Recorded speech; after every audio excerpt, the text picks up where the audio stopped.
அருள் பெரும் ஜோதி, தனி பெரும் கருணை, அருள் பெரும் ஜோதி. ஸ்ரீ செந்தூரான் ஜோதிட அறக்கட்டளை நடத்தும் 11வது கருத்தரங்கு வருகை புரிந்திருக்கூடிய ஜோதிடர்கள் அனைவரையும் வருக வருக என அன்புடன் வரவேற்கிறோம். ஜோதிட ஆர்வலர்கள், ஜோதிட அன்பர்கள் அனைவரையும் அன்போடு செந்தூரான் அறக்கட்டளை வரவேற்கிறது. ஜோதிட தாந்திரிகத்திலையும் நிறைய புதுயான பரிகாரங்களை நம்ம சொல்லிட்டு தான் இருக்கோம். எளிமையான முறையில் பரிகாரம் சொல்கிறோம். ஏற்றமிகு பரிகாரங்கள் நிறைய கொடுத்துட்டு தான் இருக்கோம். ஏன்னா நமக்கு மீறிய ஒரு சக்தி அப்படின்றது இறைவனை தவிர வேறு ஒன்றுமே இல்லை. நம்ம என்ன தான் பரிகாரம் சொன்னாலும் நமக்கு மீறிய ஒரு சக்தி இருக்க தான் செய்யுது. சரிங்களா? அப்போது இந்த பரிகாரங்கள் மூலிமா வெற்றி அடைஞ்சவங்க நிறைய பேர் இருப்பாங்க. இப்போ நம்ம ஒவ்வொரு நாளும் ஜோதிடத்தில் நிறைய விஷயத்தை பார்ப்போம். சார், உங்களுக்கு இந்த தசை இந்த புத்தி நடக்குது, பொறுமையாக இருங்க. மேடம், உங்களுக்கு இந்த தசை இந்த புத்தி நடக்குது, பொறுமையாக இருங்க நம்ம சொல்லுவோம். ஆனால் அவங்க பொறுமையாக இருக்காமல் ஒரு சில விஷயங்களை பண்ணிவிட்டு அதில் போய் மாட்டிக்குவாங்க. அவங்க போகிறாங்களோ இல்லையோ, கிரகங்கள் கொண்டு போய் கண்டிப்பாக மாட்டிவிடும்.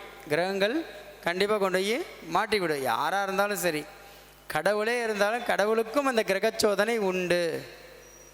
அந்த சோதனையை சாதனையாக்கினா மட்டும்தான் ஜெயிக்க முடியும். கிரக சோதனை எல்லாருக்குமே உண்டு.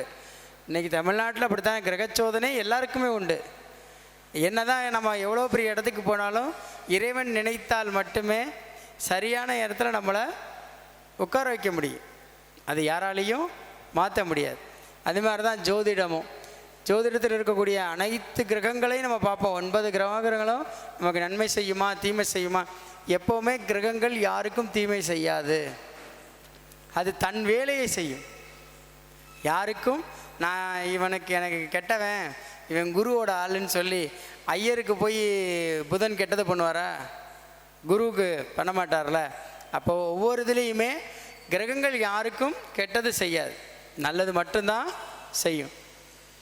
நம்மளுடைய பாவ புண்ணியங்களையும் நம்மளுடைய கர்மாவையும் வச்சு தான் நம்மளுடைய தலையெழுத்தை நம்மளால் சொல்ல முடியும்.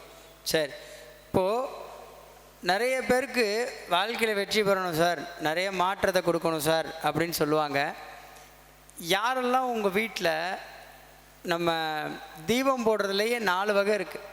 முக்கியமானது என்னென்னா, வறுமைக்கான தீபம், வளத்துக்கான தீபம், வாழ்க்கைக்கான தீபம், வசதிக்கான தீபம். எப்படி 4 விஷயந்தான்: வறுமை, வசதி, வாழ்க்கை, வளம். இந்த 4 இருந்தால் கண்டிப்பாக வாழ்வில் வெற்றி உண்டு. அப்போது வறுமைக்கான தீபம் அப்படின்னா, வறுமையின் கிரகம் யார்?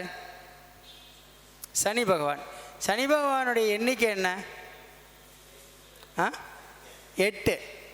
அப்போது நம்மளுடைய வீட்டில் ரொம்ப வறுமையாக இருக்கீங்க, கஷ்டத்தில் இருக்கீங்க அப்படின்னா 8 தீபம் போடணும். எப்படி அப்படின்னா, நல்லெண்ணெய் தீபம் போடுறது மட்டும் இல்லை, அந்த நல்லெண்ணெயில் உள்ள என்ன போடணும்? சனிக்கு நன்மை செய்யக்கூடிய கிரகம் எது? சனிக்கு நன்மை செய்யக்கூடிய கிரகம் குரு தானே. ஏன்னா சனிக்கு நன்மை செய்யக்கூடிய கிரகம் குரு. அப்போ என்ன பண்ணணும் அப்படின்னா, 8 தீபம் போடுறதோட அந்த தீபத்தில் ஒரு சிட்டிகை மஞ்சள் தூள் போடுங்க. ஒரே ஒரு சிட்டிகை மஞ்சள் போட்டிங்க அப்படின்னா சனிக்கான சப்போர்ட்டு கிடச்சிரும். நம்ம வறுமையும் நீங்கிரும். சரி, வறுமை நீங்க நம்ம போடுறோம். வளம் பெறதுக்கு எத்தனை தீபம் போடணும் அப்படின்னா, வளத்துக்கான இது யார்? புதன். புதன்னா 5. புதன்னான பசுமையான இடங்கள், பச்சை பசேன்னு இருக்க இடங்கள்லாம் என்னது? புதன். அப்போது 5 தீபம் போடணும். 5 தீபம் போடணும். என்ன விஷயம் அப்படின்னா, அருகம்புல்ல அந்த நல்லெண்ணெயில் போட்டு தீபம் போடணும். அந்த விளக்கு 5 விளக்கு இருக்குது பார்த்தீங்களா? அருகம்புல்ல 2 உடச்சி அந்த நல்லெண்ணெயில் சும்மா ஒவ்வொன்றா போட்டு 5 தீபம் போடுங்க. கண்டிப்பாக வளமான ஒரு வாழ்க்கையை ஏற்படுத்தி கொடுக்கும். இப்போது வறுமைக்கும் பார்த்தோம், வளத்துக்கும் பார்த்தோம். வசதியான கிரகம் எது? சுக்கிரனுங்க ஐயா. சுக்கிரன் தானே சொகுசு. சுக்கிரன்னா சொகுசு. சுக்கிரனுடைய எண்ணிக்கை 6. அப்போது சுக்கிரனுடைய எண்ணிக்கை 6ன்னும் பொழுது எதில் நம்ம தீபம் போடலாம்? நார்மலாக நல்லெண்ணெயில் தீபம் போடுறோம். ஆனால் இந்த இடத்துல இன்னொரு விஷயம் தெரிஞ்சுக்குங்க. நம்ம ஸ்வீட்ஸு சுக்கரன் சொல்கிறோமா? ரோஜா இதழ்களை அந்த நல்லெண்ணெயில் போட்டு தீபம் போடலாம். பார்த்தது முதல்ல 8, அதுக்கடுத்து 5, அதுக்கடுத்து 6. வளம் சொல்லிட்டோம், வசதியும் சொல்லிட்டோம், வறுமையும் சொல்லிட்டோம், வாழ்க்கை சொல்லணும். இந்த வாழ்க்கையினுடைய மிகப்பெரிய சாராம்சம் என்ன? கிரகம் நல்லா இருந்தால் வாழ்க்கை சிறப்பாக இருக்கும். ஒரு கணவன் மனைவி யார்? சுக்கிரனும் செவ்வாயும். ஒரு கணவன் மனைவி சுக்கிரனும் செவ்வாயும். செவ்வாயினுடைய எண்ணிக்கை 9. அப்போ இந்த 9 தீபம் போடலாம். இந்த 9 தீபத்தை எப்படி போடலாம்? ஒரு ஆணாக இருந்தால் அவர் தீபம் 9 தீபம் போடலாம். ஒரு பெண்ணாக இருந்தாலும் 9 தீபம் போடலாம். ஆனால் கணவன் மனைவிக்குள்ள நல்ல ஒற்றுமை நிலைக்கணும். இணை பிரியாத கிரகங்கள்னால் யார்? புதனும் சூரியனும். அப்போது இந்த இடத்துல நம்ம என்ன பண்ணுறோம்? நல்லெண்ணெய் தீபம் போடுறதுக்கு பதிலாக இழுப்பெண்ணெய் தீபம் போடலாம். இழுப்பெண்ணெய் தீபம் போட்டு அந்த தீபத்துக்குள்ளே என்ன போடணும்? சூரியனுடைய தானியம் என்ன? அப்போது அந்த 9 தீபத்தில் சூரியனுடைய தானியத்தை போட்டு அந்த விளக்கை ஏற்றும் பொழுது என்னாகும்?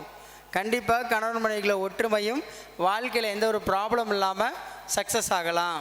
நல்ல தகவல்களாக இருக்கா? ரொம்ப எளிமையாக இருக்கா பரிகாரம்? கைத்தட்டலாம், ஒன்றும் தப்பே இல்லை. ஏன்னா இப்படி எளிமையான முறையில் பரிகாரங்கள் கொடுக்கறது தான் நம்மளுடைய வேலை. எளிமையான முறையில் பரிகாரங்கள் கொடுக்கணும். மக்களுக்கு செலவு பண்ணுறதுனாலே கொஞ்சம் இப்போ பயம், ரொம்ப கஷ்டப்படுறாங்க. அப்போ சரி, ஓகே, அடுத்து பங்குச்சந்தை. ஏன்னா எல்லாருமே இப்போ போய் இந்த ட்ரேட் மார்க்கெட்டிங்கில் மாட்டிக்கிட்டு தான் ரொம்ப கஷ்டப்படுறீங்க. தயவுசெய்து சொல்கிறேன், தெரிந்தவர்கள் ட்ரேட் பண்ணலாம், தெரியாதவர்கள் ட்ரேட் பண்ணாதீங்க. நான் கற்றுக்கிட்டேன் சார், பண்ண போகிறேன்னா அது ஒரு மாய வலை. ட்ரேட் என்பது ஒரு மாய வலை. அந்த மாய வலையில் மாட்டிக்காதீங்கன்னு சொல்கிறேன். இவ்வளோ நாளாக நம்ம கேள்வி கேட்டுகிட்டே இருந்திருப்போம். ஆனால் அந்த மாய வலைக்குள்ள நம்ம என்றைக்குமே சிக்கக்கூடாது. சிக்கணும் அப்படின்னா என்ன ஆகும்? நம்மளால் சக்ஸஸ் ஆக முடியாது. அப்போது ட்ரேட் பண்ணுறவங்களாம் கொஞ்சம் கவனமாக தெரிஞ்சுக்கோங்க. ட்ரேட் பண்ணணும்னு முடிவு பண்ணிங்கன்னா ஜாதகத்தில் புதன், ராகு, சந்திரன் நல்லா இருந்தால் மட்டும் ட்ரேட் பண்ணுங்கள், இல்லைன்னா ட்ரேட் பண்ணாதீங்க. ஜாதகரை ஒரு முறை 2 முறை 10 ஜோசியரை கூட பார்த்து 10,000 செலவானாலும் பரவாயில்ல, கேட்டுட்டு ட்ரேட் பண்ணுங்கள். நம்ம எல்லாருமே சொல்கிறது என்ன அப்படின்னா, ராகுனுடைய ஆதரவு இல்லைன்னா சூதில் ஜெயிக்க முடியாது. ராகுனுடைய ஆதரவு இல்லைன்னா சூதில் ஜெயிக்க முடியாது. இந்த ராகு தான் பங்குச்சந்தையினுடைய மிகப்பெரிய ஹெட்டு. நீங்கள் எப்படி லாட்டரியில் ஒரு அதிர்ஷ்டம் வருதோ அது மாதிரி தானே பங்குச்சந்தையிலையும் வருது. நீங்கள் பணத்தை போட்டோன்னெலாம் எடுக்க முடியாது. அதுக்கான டைம், அதுக்கான நேரம். அப்போது ராகுனுடைய உதவி ரொம்ப முக்கியம். இப்போ ராகு நம்ம எப்படி ஆக்டிவேஷன் பண்ணிக்கலாம் சார்? பங்குச்சந்தையில் இருக்கக்கூடியவர்கள் காளஹஸ்தி போகலாம் சார், உள்ள சர்பஸ்தலங்களுக்கெல்லாம் போயிட்டு வரலாம். ஏன் இப்போ இதே திருச்செங்கோட்டில் நாகருடைய இது இருக்குது. ஏன்னா இங்கெல்லாம் போனால் நன்மை நடக்குமா அப்படின்றதோட எங்கே போனாலும் உன் தலையெழுத்து நல்லா இருந்தால் மட்டும்தான் நடக்கும். ராகுவை முறையாக ஆக்டிவேஷன் பண்ணால் மட்டும்தான் பணம் வரும். எப்படி சார் ராகு ஆக்டிவேஷன் பண்ணுறது? ஒன்று சூப்பர் ஐடியா இருக்குது. என்ன அப்படின்னா, இந்த பங்குச்சந்தையில் ஈடுபடக்கூடியவர்கள் பனைமரத்தின் நிழலில் தூங்கி எழுந்திருத்தால் கண்டிப்பாக பங்குச்சந்தையில் நார்மல் வெற்றி அடையலாம். ஒரு எளிமையான முறையில் வெற்றி அடையலாம். நிழல் கிரகம் தானே, பனைமரம் உயரமாக வளர்ந்துருக்கு, அதனுடைய நிழலில் நம்ம படுத்து இருக்கும்போது ராகுனுடைய நிழல் நம்ம கிடைக்குமா கிடைக்காதா? அந்த நிழலில் படுத்துக்கும் போது என்னாகும்? ஒரு வெற்றியை கண்டிப்பாக நம்மளால் ஜெயிக்க முடியும். சரி, இதை நம்ம பங்குச்சந்தைக்கு சொன்னோம். இப்போ வாகனம் அமைவது எல்லாருக்குமே இப்போ ஒரு குதிரை கொம்பாக இருக்குது. சக்ஸஸ் பண்ண முடியல சார். வண்டி எடுத்தாலும் என்னால் ஒரு வண்டியை உடனே மாற்றுற சூழல் வருது, நிறைய விபத்து நடக்குது அப்படின்னா முதல்ல உங்கள் ஜாதகத்தில் வாகன யோகம் இருக்கான்னு பாருங்கள். என் பேரில் எடுத்தால் இந்த வாகனம் எனக்கு செட் ஆகுமா அப்படின்றத மெயினாக பாருங்கள். அதுக்கப்புறம் வாகனம் எடுங்க. 2 வீலராக இருந்தாலும் சரி, காராக இருந்தாலும் சரி. இதை எப்படி நம்ம தெரிஞ்சுக்கலாம்? வாகனத்தினுடைய கிரகம் என்னன்னு சொல்கிறோம்? சனி பகவான். காரு சொகுசாக இருந்தால் சுக்கிரன், பஸ்ஸாக இருந்தால் சனி, ஸ்கூல் வேனாக இருந்தால் புதன், சனி. இப்படி ஒவ்வொன்றையும் நம்ம காம்பினேஷனில் எடுத்துக்கிறோம். அப்போ 2 வீலரும் நம்ம சனியில், ஏன்னா ரோட்டில் போய் தான் ஆகணும். அப்போது ரோட்டில் எந்த வண்டி போனாலும் சனி ராகு காம்பினேஷன் இருக்கா? அப்போது ஒருத்தருடைய ஜாதகத்தில் லக்ஸுரியான வாகனம் எடுக்கிறதுக்கு முன்னாடி என்ன பண்ணணும்? சனி பகவானை சந்தித்து சனி பகவான்கிட்ட ஒரு உத்தரவு கேட்டுட்டாவது எடுக்கணும். நான் இந்த கம்பெனியில் இந்த வண்டி எடுக்கலான் இருக்கேன். இப்போ எப்படி குலதெய்வம் கோயிலில் நம்ம கேட்குறோம். நான் ஒரு நண்பருக்கு சொன்னேன், சார் நீங்கள் போய் சனி பகவான்கிட்ட கேளுங்க, 4 வண்டி பேர் எழுதி போடுங்க. நீங்கள் பிடிச்சிருக்குன்னு சொல்கிறீங்கல்ல, நீங்கள் பிடிச்சிருக்க வண்டியை அவர் கொடுத்தாருன்னா அதை எடுங்க அப்படின்னு.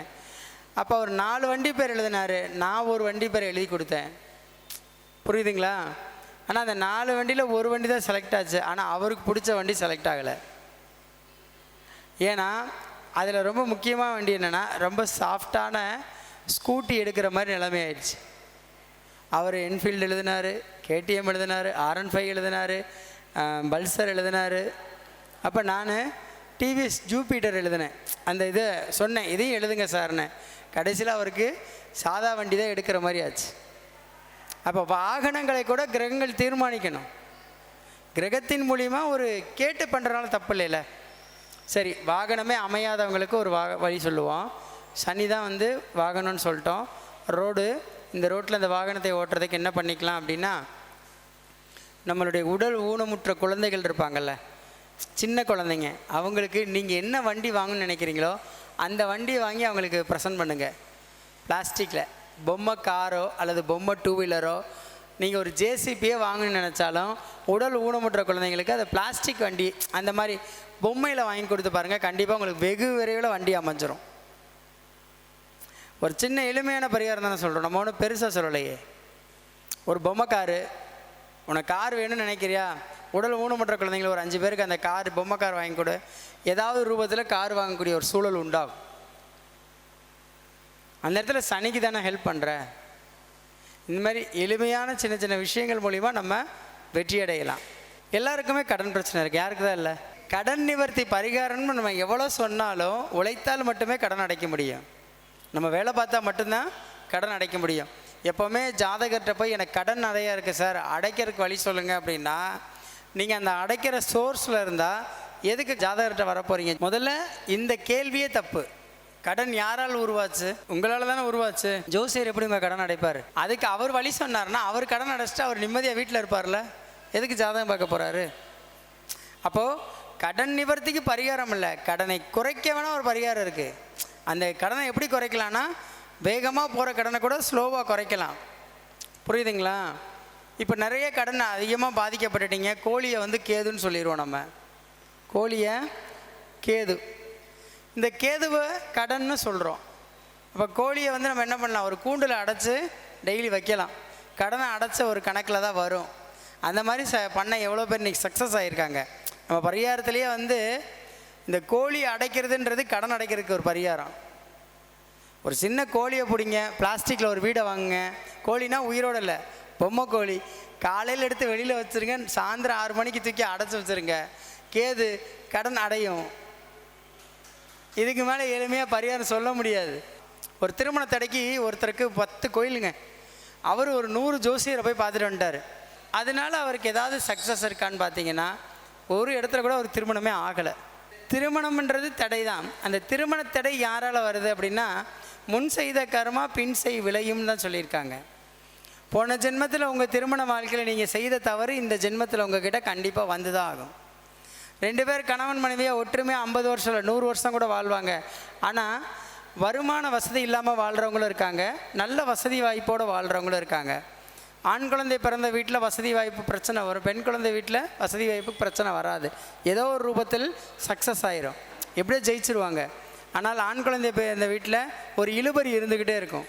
இதுதான் வாழ்க்கை. அப்போது இந்த திருமண தடைக்கான பரிகாரம் அப்படின்னா எல்லோரும் கோயில்களை சொல்கிறாங்க, ஆனால் நான் கோயிலெலாம் சொல்லவே இல்லை. அப்போ திருமணத்திற்கான முக்கிய நிகழ்வு அப்படின்னா நம்ம என்ன பண்ணுவோம், மஞ்சள் கயிறு தாலி. வேலி என்பது செவ்வாய் தானே, பாதுகாப்பு என்பது செவ்வாய் தானே. அப்போ இங்கே செவ்வாயினுடைய மெயின் முக்கியமான விஷயம் அடங்கியிருக்கா இல்லையா? அதில் தான் செவ்வாய் தோஷத்தையும் வைக்கிறான்ல. செவ்வாய் இங்கே முக்கியமாக நம்ம எடுத்துக்கணும். இந்த திருமணத்தடை உள்ளவர்கள் எப்போவுமே 2 திருமணம் பண்ண கடவுள்கிட்ட ஒரு உபாசன தெய்வமாக ஏற்றுக்குங்கன்னு சொல்கிறேன். முருகனாக இருக்கலாம், சிவனாக இருக்கலாம், மதுர வீரனாக இருக்கலாம். இந்த மாதிரி 2 மனைவிகளை திருமணம் செய்தவர்கள் தான் அவங்கள உபாசன தெய்வமாக எடுத்துக்கிட்டு, சரிங்களா, 17 வாரம் அது என்ன கிழமை வேணாலும் நீங்கள் டிசைட் பண்ணிக்கங்க, அந்த தெய்வத்தை உபாசனை பண்ணுங்க, கண்டிப்பாக திருமண தடை விலகிடும். அதிக திருமணம் பண்ணது கடவுள்லே யார்? பெருமாள் தாங்க பண்ணியிருப்பார். ஒவ்வொரு யுகத்திலையும் ஒவ்வொருடைய அவதாரத்திலையும் ஒரு திருமணம் அவருக்கு. புரியுதுங்களா? அப்போது பெருமாளை திருமணத்தை அடக்கி பிடிக்கிறது முக்கியம் இல்லை, பெருமாளுடன் சேர்ந்திருக்கக்கூடிய செவ்வாயும் பிடிக்கணும். எப்போ பெருமாள் செவ்வாய் இந்த இந்த பேர் காம்பினேஷனில் இருந்துச்சுன்னு வைங்களேன், அவங்க லைஃப்பில் சக்ஸஸ் ஆகிட்டே இருப்பாங்க, தோக்கவே மாட்டாங்க. அதுக்கு உதாரணம் கோவையில் இப்போ ஜெயிச்ச செந்தில் பாலாஜி தான். செந்தில், செவ்வாய், பாலாஜி, புதன். பொதுவாக சொல்கிறேன், நான் அரசியல் ரீதியாக பேசலை. எதுக்காக இதை சொல்கிறேன் அப்படின்னா, அந்த பேர் செவ்வாய் புதன் காம்பினேஷன் அந்த இடத்துல ஏற்படுதா, அப்போது திருமணத்தடைக்கு பெருமாளை பிடிக்கிறதோட சேர்த்து செவ்வாயும் பிடிங்கன்னு சொல்கிறேன். அப்போது முருகனும் பெருமாளும் ஒரே இடத்துல இருக்கக்கூடிய கோயிலுக்கு போகலாம், சரிங்களா? இல்லை முருகனையும் பெருமாளையும் ஃபோட்டோ வச்சு வழிபாடு பண்ணலாம் 17 வாரம். நார்மலாகவே கந்தசஷ்டி கவசம் சொல்லலாம். ஆனால் அதெல்லாம் தாண்டி ரெண்டே விஷயந்தான், ஓம் சரவணபவன் சொல்லுங்கள், ஹரி ஓம் நாராயணான்னு சொல்லுங்கள். இதை ஆணாக இருந்தால் சுக்கிரனுடைய எண்ணிக்கையில் சொல்லுங்கள், பெண்ணாக இருந்தால் செவ்வாயோடைய எண்ணிக்கையில் சொல்லுங்கள். நல்ல மாற்றத்தை கண்டிப்பாக கொடுக்கும். ரொம்ப எளிமையான முறையில் தான் பரிகாரம் சொல்கிறோம், நம்ம கசப்பான முறையில் பரிகாரமே சொல்லலை. அதே மாதிரி உடல் ரீதியான தலை ரீதியான பிரச்சனை இருக்குது அப்படின்னா, மண்டை வெள்ளம் கேள்விப்பட்டிருப்பீங்க. மண்டை வெள்ளம், உருண்டை வெள்ளம். இந்த மண்டை வெள்ளம் இருக்குது பார்த்தீங்களா, அதில் முடிஞ்ச அளவுக்கு ஒரு ஓட்டை போடுங்க. நல்லா ஓரளவுக்கு எப்படின்னா, இப்படி மண்டை வெள்ளம் நீளமாக இருக்கும், இப்படி வச்சு மேலே ஒரு சின்னதாக அப்படியே குடஞ்சி ஒரு ஓட்டையை போட்டு அதில் நெய் தீபம் போடுங்க. யாருக்கு போடணும் அப்படின்னா, பச்சரிசி வச்சு மண்டவளத்தை மேலே வச்சு நெய் ஊற்றி பஞ்சுத்திரி போட்டு தீபம் போடணும். இது எதுக்காக இந்த தீபம்? தலையில் பிரச்சனை உள்ளவர்கள் தன்வந்திரிக்கு போடலாம். இன்னொன்று நோய்க்காரகன்னு சொல்லக்கூடிய செவ்வாய் பகவானுக்கு போடலாம். செவ்வாய் பகவானுக்கு மண்டவெள்ள தீபம் போட்ட எத்தனையோ பேர் கேன்சர்லேருந்து கூட தப்பிச்சிருக்காங்க. உண்மையாகவே இது எளிமையான முறை, ஒரு பரிகாரம் தான். இறைவனுக்காக நம்ம செய்யக்கூடிய விஷயம் எல்லாமே எப்போவுமே ப்ராப்பராக இருக்கணும். மண்டவெள்ள தீபத்துக்கு அவ்வளோ ஒரு பவர் இருக்குது. அதே மாதிரி குடல் சார்ந்த பிரச்சனைகள் இருக்கவங்கெல்லாம் என்ன சார் பண்ணிக்கலாம்? ஆட்டு குடல் வாங்குறீங்களா?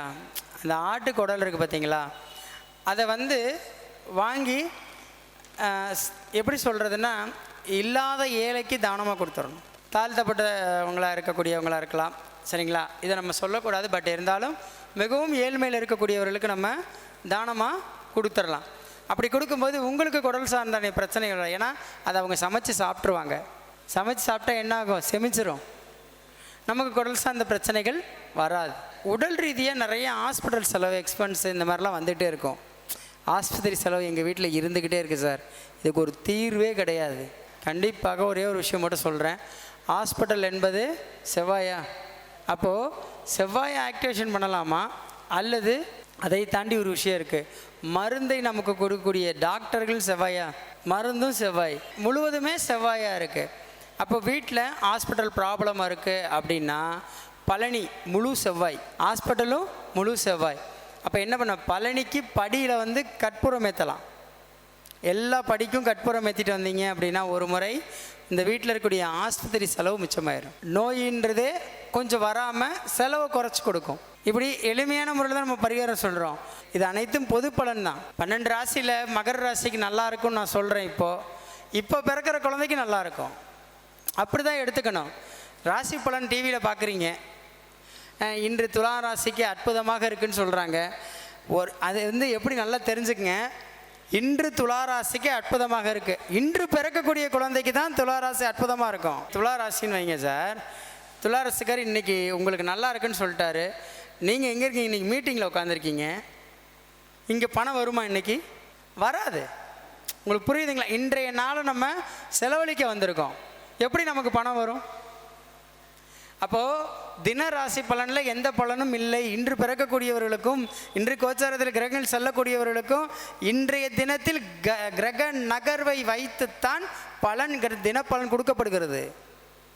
கிரக நகர்வை வச்சு தான் தினப்பலன் எடுக்கிறோம். அப்போது இன்றைக்கு ராசி பலனை பொறுத்த வரைக்கும் என்னன்னா, ஒரே ஒரு விஷயம் மட்டும் சொல்கிறேன். நார்மலாக இன்று பிறக்கக்கூடிய குழந்தைகளுக்கு மட்டும்தான் அது செல்லும். ஐயா, அஷ்டம சனியில் ஒருத்தன் பிறந்திருக்கான் ஐயா. எப்போ? ஒரு 50 வருஷத்துக்கு முன்னாடி வயசு இப்போ அவருக்கு 70ங்க ஐயா. இப்போ அவருக்கு ஐயா உங்களுக்கு மீனராசி ரேவதி நட்சத்திரங்க ஐயா. அவருக்கு ஜென்மசனி வருமா? வரும். எப்படி சொல்கிறீங்க? 30 வருஷத்துக்கு ஒரு முறை சனியினுடைய சுழற்சியை வச்சு ஐயா சொல்கிறாரு. அப்போது 60ல் 2 சுற்று முடிஞ்சு 3வது சுற்று வருதா 70ன்னு ஆரம்பிக்கும் போது. ஆனால் இங்கே ஜென்மசனி வருவது மட்டும் அல்லாமல் அவருடைய சந்ததியுமே சனியால் பாதிக்கப்படுவாங்க. அப்போ என்ன ஆகுது? அந்த வீட்டில் உடல் ஊனமுற்ற ஒரு குழந்தை பிறக்கிறது. அப்போ அந்த பாதிப்பு அங்கேருந்து இங்கே வருதா? நான் அன்றைக்கே சொல்லியிருப்பேன், நான் இங்கே நிறைய வீடியோ சொல்லியிருப்பேன். என்னென்னா, தாத்தா சொத்தில் பேரனுக்கு பங்கு இருக்கா இல்லையா? தாத்தாவுடைய பாவத்தில் ஏங்க சொத்தில் மட்டும் பங்கு இருக்குன்னு வேகமாக தலையாட்டினீங்க. அப்போ தாத்தாவுடைய பாவத்துலேயும் பங்கு இருக்குல்ல? அப்பா சொத்து கொடுத்துட்டு போகிறாருன்னா அப்பா செஞ்ச பாவத்துலேயும் பங்கு இருக்கா இல்லையா? இப்படித்தான் எடுத்துக்கணும். நம்ம எடுக்க தவறியதால் சொல்கிறேன். அப்போ சனி பகவான் நீதியை வழங்கக்கூடியவர். எந்த இடத்துலையுமே நீதியை மட்டும்தான் சொல்லுவார். அவர் யாருக்குமே கெட்டது பண்ண மாட்டார். நீ 7.5 சனியாக இருக்கட்டும், அஷ்டமத்து சனியாக இருக்கட்டும், பொங்கு சனியாக இருக்கட்டும், பாத சனியாக இருக்கட்டும், ரோக சனியார், எந்த விதமான சனியாக இருந்தாலும் உன் முன்ஜென்ம கர்ம பலனை வைத்து மட்டும்தான் உனக்கு பலன். அப்போ நீ என்ன பண்ணிக்கலாம்? சனியினுடைய தாக்கத்திலிருந்து தப்பிக்கணும் அப்படின்னா சனி சம்பந்தமான விஷயங்கள், அதனால் பாதிக்கப்பட்டவர்களுக்கு உதவி செஞ்சு அதனுடைய தாக்கத்தை குறைத்து கொள்ளலாம்னு சொல்கிறேன். அதனுடைய தாக்கத்தை குறைத்து கொள்ளலாம். சரியா? சரி, இப்போது நம்ம திருமண தடைக்கு சொன்னோம். அதுக்கடுத்து இப்போது முக்கியமானது இந்த டிவோர்ஸ் கேஸ். விரைவில் விவாகரத்து கிடைக்கணும். இது நம்ம சொல்லக்கூடாதான், பட் இருந்தாலும் நிறைய பேர் விவாகரத்து மூலியமாக கஷ்டப்படுறாங்கல்ல. அப்போது அவங்களுக்கு ஒரு சக்ஸஸ் கிடைக்கணும் அப்படின்னா உடனடி விவாகரத்து கிடைக்கணும். சார் 8 வருஷமாக போராடுறேன், 5 வருஷமாக போராடுறேன், எனக்கு கிடைக்க மாட்டேங்குது அப்படின்னா இந்த இடத்துல முக்கிய பங்கு எந்த கிரகம் வகிக்கும்? இரட்டை கிரகம் புதன். அப்போது வக்கீல் புதன் இந்த இடத்துல 2 பேர் சேர்ந்தால் மட்டும்தான். காலையில் ஒரு எண்ணம், சாயந்தரம் ஒன்றும். அப்போ இது விவாகரத்து கிடைக்கணும். அப்போ வக்கீலால் மட்டும்தான் விவாகரத்து கிடைக்கும். அந்த புதனால தான். புதனுடைய தாக்கம் நமக்கு அதிகமாக இருக்குது ஜாதகத்தில் அப்படின்னா அதை மாற்றணும். அப்போ புதன் சம்மந்தப்பட்ட விஷயங்களை ஆக்டிவேஷன் பண்ணால் தான் சீக்கிரம் விவகாரத்து கிடைக்கும். எப்படியான புதன்னா யார் சொல்கிறோம்? நம்ம ஆடிட்ரு, வக்கீல், பேங்க் கேஷியரு, நம்ம வீட்டு பக்கத்தில் இருக்கக்கூடிய கணக்கு பிள்ளை, இவங்கெல்லாம் புதனில் வந்துடுறாங்க.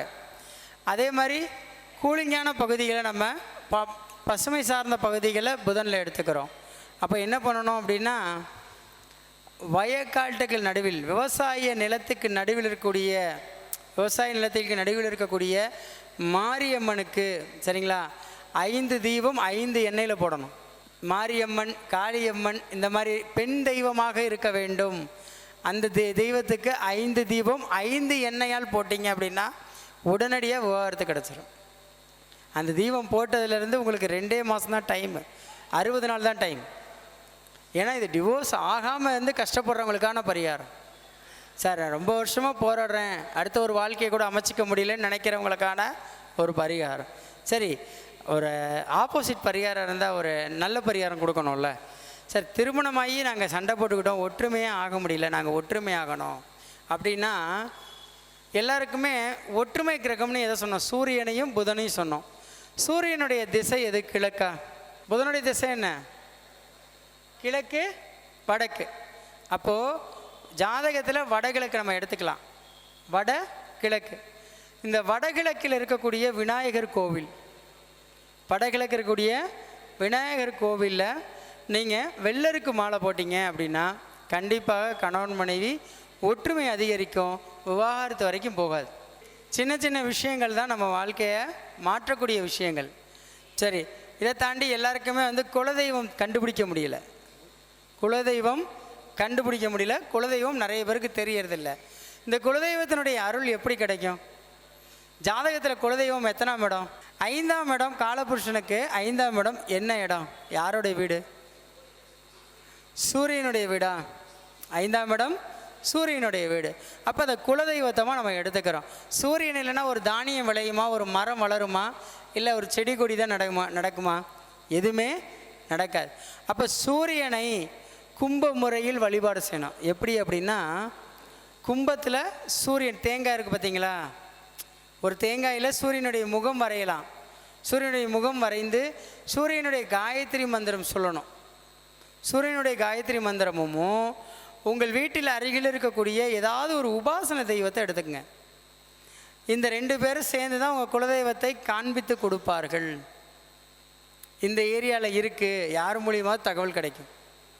கும்ப முறையில் பூஜை பண்ணிங்க அப்படின்னா சூரியனை உங்களுக்கு கண்டிப்பாக ஒரு மாற்றத்தை கொடுக்கும். கும்ப லக்கணம் அப்படின்னா கும்பராசி கும்ப லக்கணம் யாருடைய வீடு? சனியோட வீடா? அப்போ அந்த இடத்துல தேங்காய் வச்சுட்றோமா? தேங்காய் என்ன கிரகம்? தேங்காயை உடைச்சிட்ட நிவர்த்தியாக. தேங்காயை உடைச்சா உள்ளே என்ன இருக்கும்? சந்திரன் தானே இருக்கும். ஸ்வீட்ஸு கொஞ்சம் தேங்காய் இது பால் வருமா? அதில் சுக்கிரனுடைய அமைப்பு இருக்கா? எடுக்கலாமா? அப்போது மேலே ஓடோர் இருக்கும்போது செவ்வாய். அப்போ என்ன கும்ப முறையில் பூஜை பண்ணால் கண்டிப்பாக குலதெய்வத்தினுடைய அருள் கிடைக்கும். சரிங்களா?